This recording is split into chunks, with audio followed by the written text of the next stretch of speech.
The emotional attachments that an autistic forms throughout their lives can be complicated.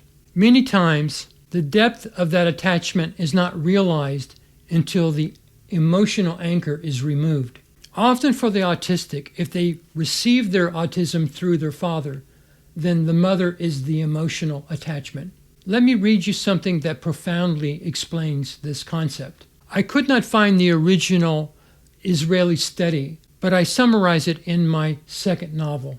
There's a study centering on secure attachments in autistic children, where a young boy, in the company of his mother, runs around a room humming to himself contentedly. He is oblivious to his mother's presence until, on some pretense, she is called from the room. The child falls to the floor and, despite having little language ability, calls softly for his mother. An assistant enters the room and attempts to engage the boy with toys, but he will have nothing of it.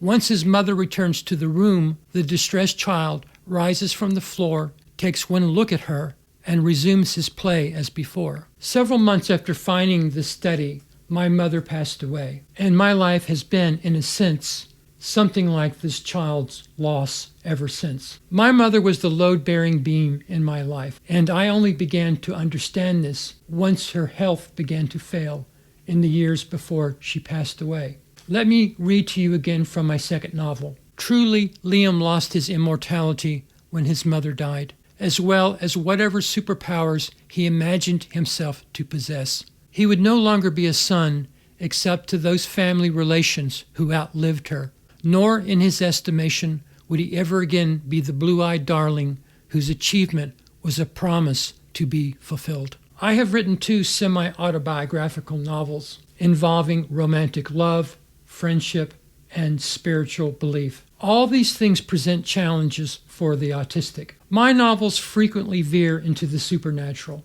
and the monsters that manifest in their pages lack the whimsy of the monsters that I paint. Still, they give flesh to complex human relationships, including love and grief. I would like to present my second novel as a podcast. I plan on releasing video companion notes with each segment as it's presented.